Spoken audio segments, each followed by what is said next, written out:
So, good afternoon and welcome to the second of the 3 debates for the 2016 AMS elections. My name is Emily, I'm the events coordinator, and on behalf of the entire elections committee, I'd like to thank everyone here for coming. And I would like to introduce you to this afternoon's moderator. He spent 5 years working with the UBC, if I'm saying that correctly, and served as its coordinating editor in 2013 to 2014. He's seen AMS candidates and politicians do everything from complaining about posters to the university, to taking the university to the UN Human Rights Commission and all of the horrible things that could happen along the way. In 2015, he finally graduated, but the forces that have kept him around the UBC, there have been forces that have kept him around the UBC community. I apologize. In addition, he volunteered with the UBC back in 09 and 10. When there was no hole in the ground to call the nest, as well as surviving the Blake Frederick era, and served as the UBC art director when that little old hole in the ground that we now dug the nest was dug. Please help me in giving a warm welcome to this afternoon's moderator, Jeff Lister. Woo!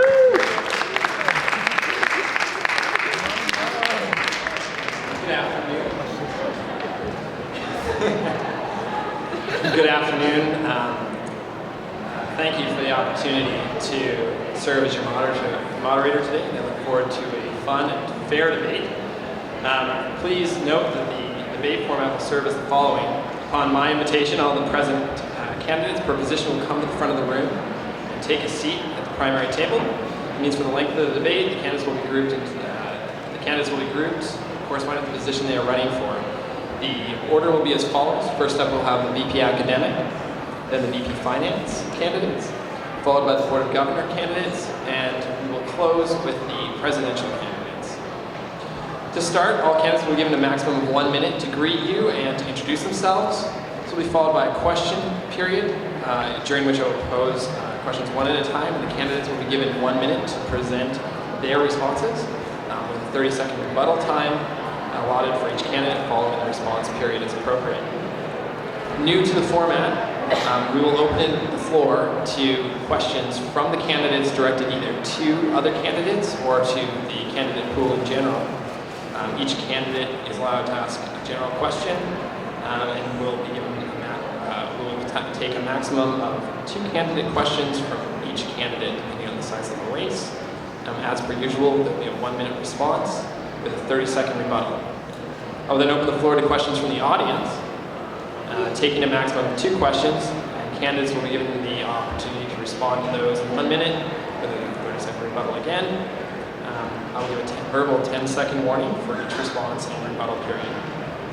As we are entering the formal arena of debate, I would like to kindly ask all of you at this point to make sure your phones are on silent, or if absolutely necessary, vibrate, and that you please refrain from speaking, cheering, or making any other sort of loud noise as the candidates are speaking. We'll give them a round of applause at the end of their section, but please refrain from doing so as we're under some time constraints. I'd like to reiterate the election committee's thank you for being here today, and we will now get underway with the debate for the position of VP Academic. So the VP Academic candidates come forward. That would be excellent.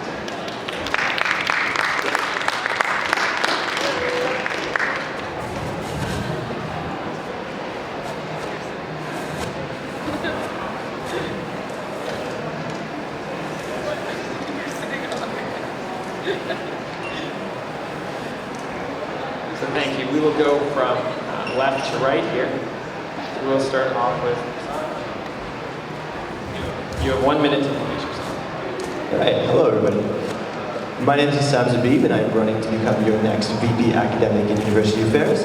Over the past year, I've been fortunate enough to be the VP Academic for my faculty's undergraduate society, and work directly in a number of academic initiatives directly tied to the VPAU. UA's current portfolio. Yeah, I've also been fortunate enough to partake in the international student tuition increase consultation process for my faculty, an initiative rooted in advocacy and consultation critical to the VP-AUA role. And so with that in mind, 3 initiatives that I would like to work on this year are as following. A, flexible learning, which encompasses a wide variety of initiatives such as open educational resources, mid-course feedback, and open pedagogy.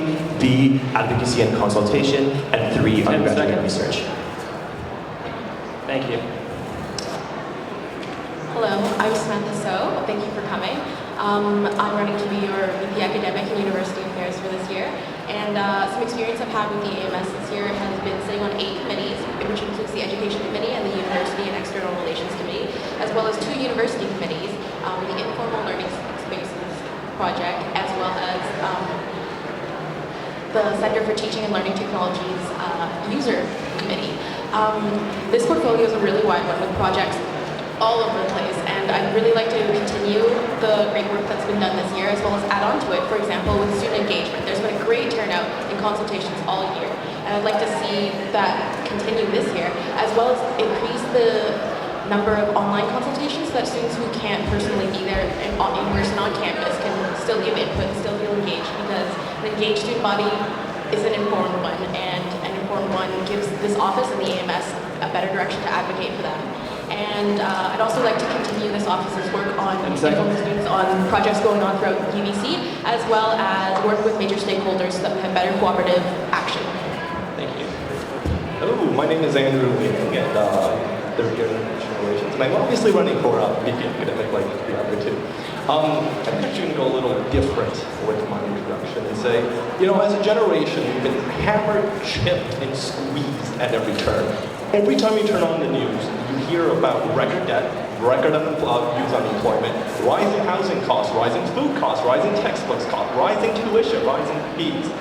And it's getting ridiculous. A 2013 Bank of Montreal study showed that 36% of students in BC have faced financial stress over their situation. This is the highest in the entire country. And is there any wonder why? The same Bank of Montreal study showed that students in BC have $32,000 of student debt, which is also the highest in the nation. You add that on to record consumer debt and an incredibly unaffordable housing rate, you can't afford anything. We need to tackle the issues at heart, which is affordability and the Board of Governors. Thank you.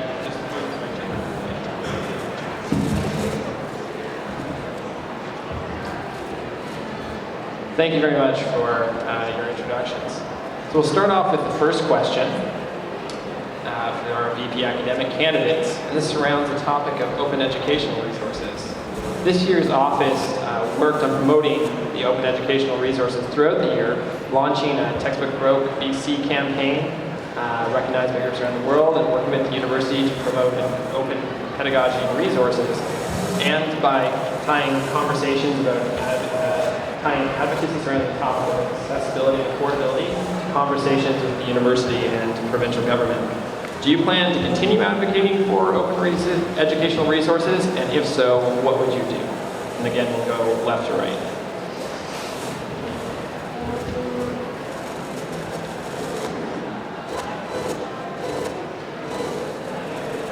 Okay, we're just going to stop for 1 second to fix some audio issues.